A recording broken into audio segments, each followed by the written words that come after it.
Well, as they pointed out, we've been going over the past couple of weeks the Gospels. And one of the things that we wanted to look at the Gospels, we've entitled this series, Four Portraits, One Jesus. Because when you look at the Gospels, each Gospel writer focuses more on one part of Jesus than the others. For example, Mark focuses more on Jesus as the suffering servant who came to offer his life as a sacrifice for us. Matthew focuses on Jesus as the Messiah that is fulfilling all of the Old Testament prophecies that God had set in place to show who the Messiah was going to be. Luke focuses on the humanity of Christ.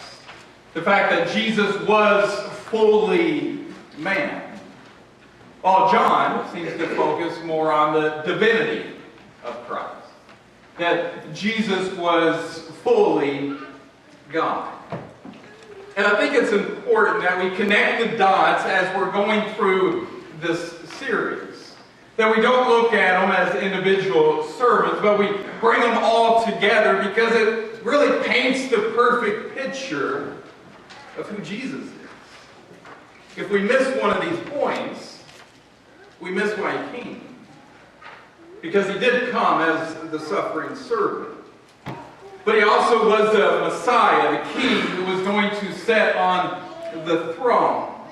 He did empty himself, as Philippians says, to take on the form of a servant. So he became fully man on our behalf. But we need to remember that he was fully God as well. Now, I don't want us to miss the point. When I say that the gospel writers focus more on one aspect of Jesus than the others, that doesn't mean that we don't find all four in each and every gospel. For example, let's look at Luke. Luke portrays Jesus as the suffering servant as well. In Luke chapter 9, verse 51, it says, "When the days drew near for him to be taken up, he set his face to go to Jerusalem." I mean, this is at the first half of Luke's gospel. In chapter 9, he already says that Jesus has set his face to Jerusalem. Everything that happens to that is Jesus' journey to Jerusalem to die. Jesus knew why he was heading to Jerusalem. He knew what was going to happen. Luke sets him up as the Messiah and what's called the dia statements, or the it is necessary statements of Jesus. One of them is Luke 24:44, where it says, "Everything written about me in the law of Moses and the prophets and the Psalms must be fulfilled." We see this statement throughout Luke's gospel. That it is necessary. It is necessary. Showing that God has a plan. That Jesus is fulfilling that plan. We see the divinity of Jesus in what is called the who statements, or the who questions of Luke. Questions such as, who is this who even forgives sins? Who then is this that he commands even the winds and the water, and they obey him? Jesus asking the disciples, who do the crowds say that I am? And then later asking them, but who do you say that I am? You see, only God can forgive sins. Only God can control the storm. So through these questions, Luke is showing the divinity of Christ as well. So although Luke focuses more on Jesus' humanity, there we go, Jesus' humanity, we see all four of these portraits within his gospel. So let's first open up to the very first chapter of Luke. Luke chapter 1, 1 through 4. He tells his purpose of why he's writing this book. In this verse, we also see who he's writing to. Who is Luke's audience? He says, "Inasmuch as many have undertaken to compile a narrative of the things that have been accomplished among us, just as those who from the beginning were eyewitnesses and ministers of the word have delivered them to us, it seems good to me also, having followed all things closely for some time past, to write an orderly account for you, most excellent Theophilus, that you may have certainty concerning the things you have been taught.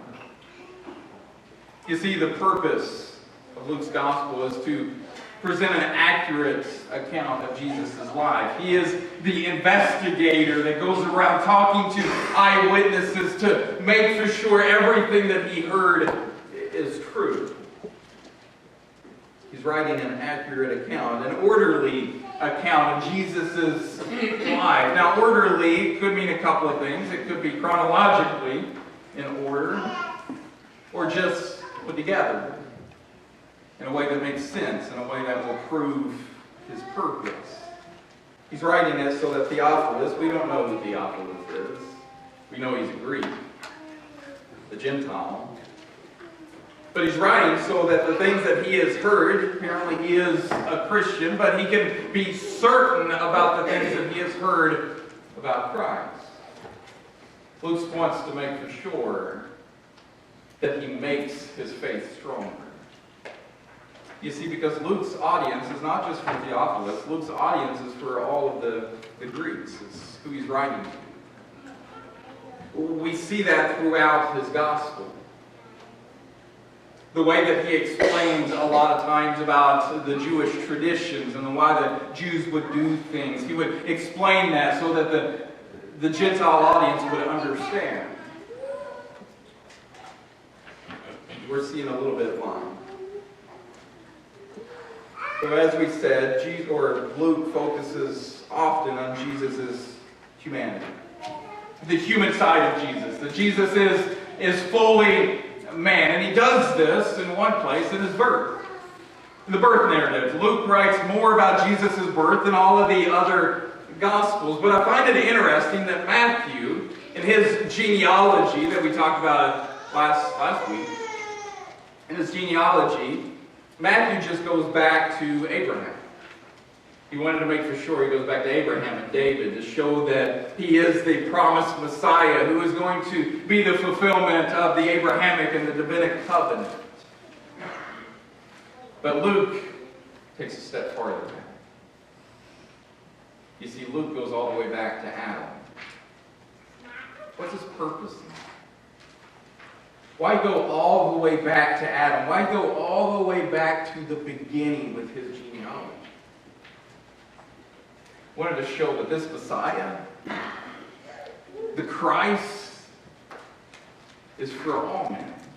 As we've said, he's not just the Messiah to the Jews. He is the Messiah to all. He is the Savior of all. We see the humanity of Jesus in his childhood. Luke writes, and the child grew and became strong, filled with wisdom and favor of God was upon him. It says that Jesus increased in wisdom and in stature and in favor with God and man. Luke showed Jesus' humanity and the fact that Jesus relied so much on prayer and the Spirit within his life. More than any other gospel writer, Luke focuses on the prayer life of Jesus. That Jesus needed to go to the Father. That Jesus needed that quiet time to just get away from everything and spill his heart out to God. He needed to rely on Him. He needed to rely on the Spirit just as much as we do. I find it interesting. I heard one preacher say, and I'm not exactly for sure where I stand on it yet, but it will give you something to think about. We realize that Jesus is fully man and he's also fully God, and he came and he could have pulled that God card out at any time. I am God, so I will do this, but we don't really see that within his life. As we said in Philippians, it says that he emptied himself to become a servant. And we see after Jesus' baptism, the Spirit descended upon him. And this preacher, what he said is Jesus didn't do anything apart from the Spirit. He didn't do anything that we can't do. You see, because we have the same Spirit that he had. You know, even Jesus himself said to his disciples, "You will do greater things than I have done." Luke focuses a lot on the Spirit's movement throughout Jesus' life. Jesus' reliance on the Spirit, the same Spirit that we have and we must rely on as well. Luke focuses on Jesus' humanity through his death and his resurrection. In his resurrection, Jesus goes to his disciples and he says, "Why are you troubled? And why do troubles arise in your heart? See my hands and my feet, that it is I myself. Touch me and see, for a spirit does not have flesh and bones as you see that I have." You see, Luke wants to make for sure that we realize that Jesus is fully man. But the question is why?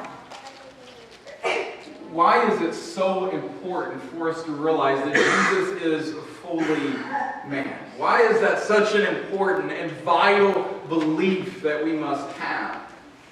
Why can't we believe that, just like some in the early church believed, that Jesus didn't come in the flesh, that it just appeared that Jesus came in the flesh?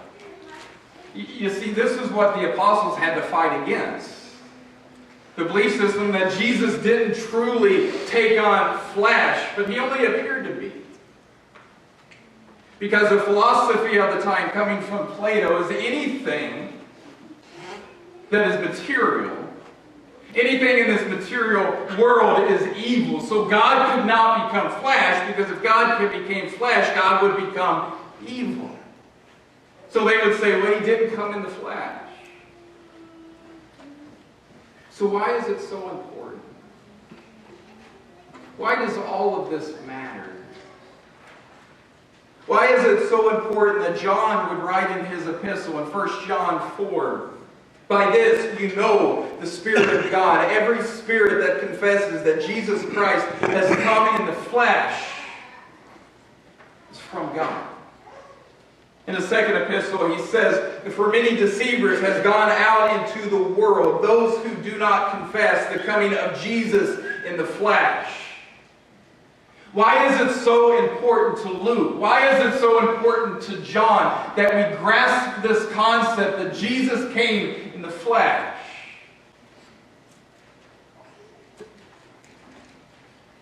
It's significant for many reasons. One reason is it shows the heart of God. C.S. Lewis makes the statement that realizing that Jesus came in the flesh can be terrifying. You see, because theists believe there's a God, but he's an impersonal God.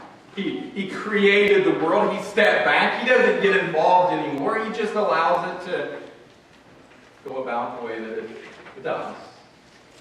There's no really consequences to life. We can do what we want. Christianity teaches us that there is a personal God. A personal God who became flesh, who dwelt among us. And for some, that can be comforting. And for others, that can be terrifying. It can be terrifying because we realize God is a personal God, that he gets involved in our life. There is consequences because he cares. It can be comforting because we realize he cares. He cares enough that he left the splendor of heaven to empty himself, to take on this form, a form of a servant, to set us an example. You see, we said Luke wrote to the Gentile world. And what Luke focuses on more than any of the other Gospels is how Jesus is reaching out to the outcasts. That's who Jesus' ministry was to. Luke says that Jesus had said that I came to seek and save the lost.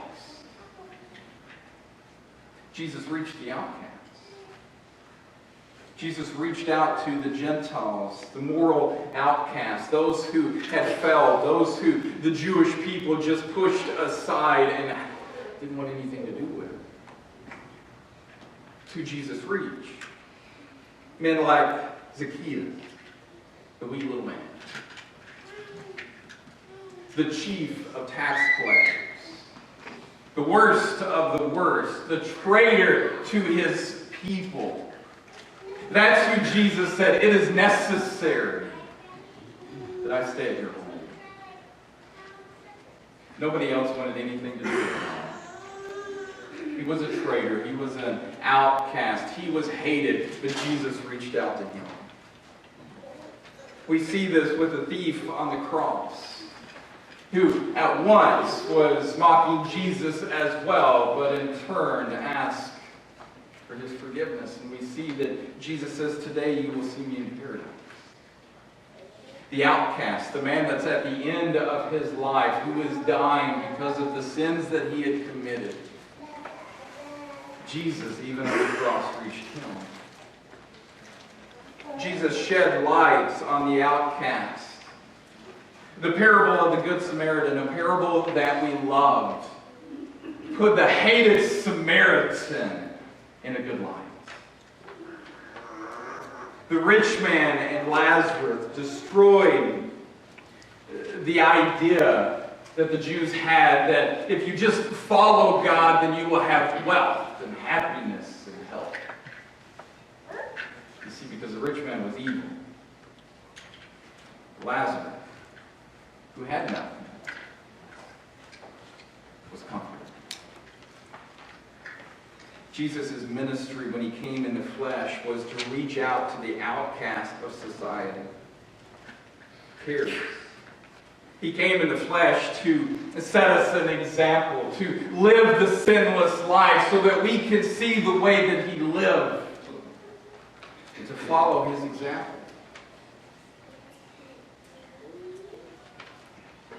And we follow his example by having the same heart that he had.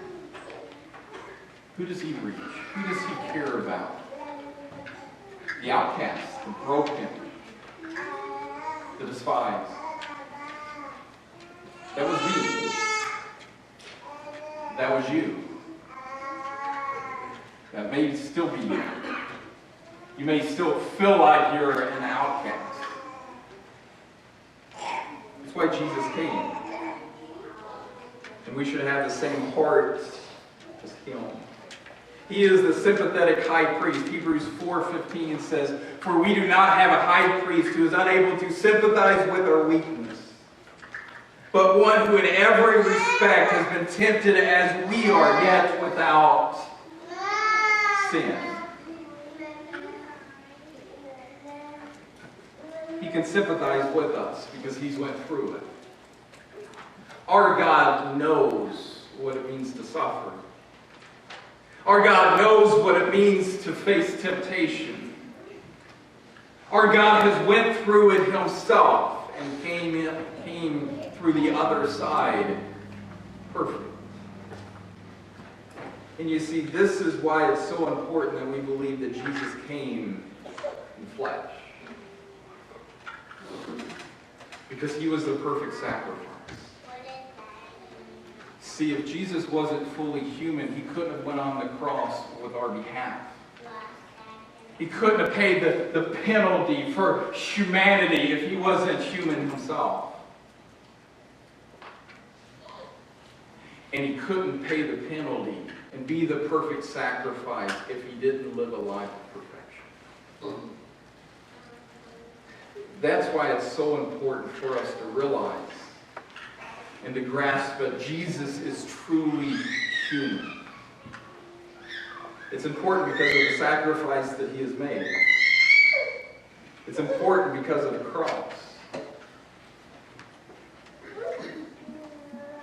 important because he left the splendor of heaven. He emptied himself to become in our form, to live that sinless life, to face everything that we face: hunger, thirst, anxiety, fear, temptation. He faced it all, yet without sin,